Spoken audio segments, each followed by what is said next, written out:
The MEDALIST trial was actually a pivotal registration trial looking at this agent, Luspatercept, which is a trap molecule. Basically, it works on the ligand of a pathway called the transforming growth factor pathway.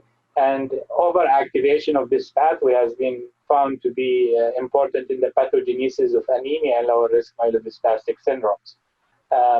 Using Luspatercept, which inhibits this pathway, has been shown in a phase 2 trial to improve anemia and improve the erythropoiesis, and therefore reduce or completely eliminate transfusion dependence in patients who have lower risk MDS. And in the context of that phase 2 trial, the PACE trial, it was found that patients who have ring sideroblast seems to be more likely to respond to this agent.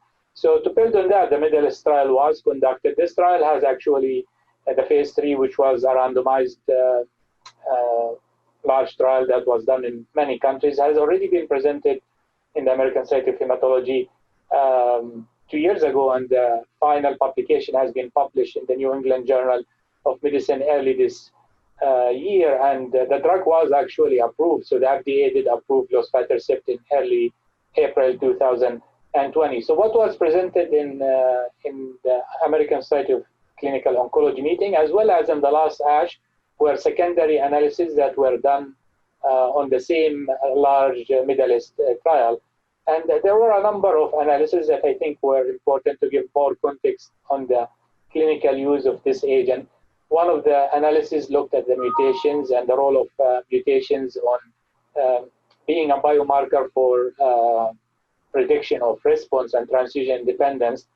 And there wasn't any particular mutations that were associated with response or lack of response. So it seems in the context of treating patients with lower risk MDS with ring sideroblast, any of those patients could be a candidate for the use of the agent.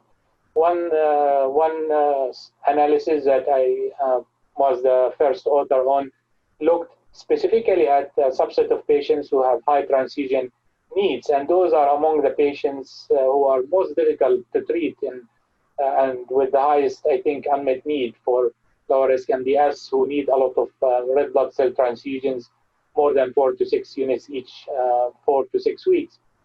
And what we found is that Luspatercept was still active within this patient group, suggesting that it could be used for both patients who have lower transfusion needs as well as patients who have higher transfusion needs.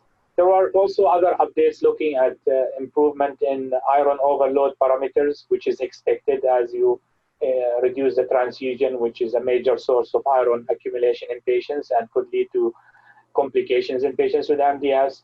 And there was another analysis looking at longer follow-up of the original study, in which periods of transfusion independence lasting more than 8 weeks have actually increased from 37% in the primary analysis of the study to almost 45% if you look at different periods throughout the study of any 8-week period of transfusion independence. So I think all of those analyses do support the increased activity and the clinical activity of this compound and help us to try to select patients who are best candidates for it now that it has become clinically available.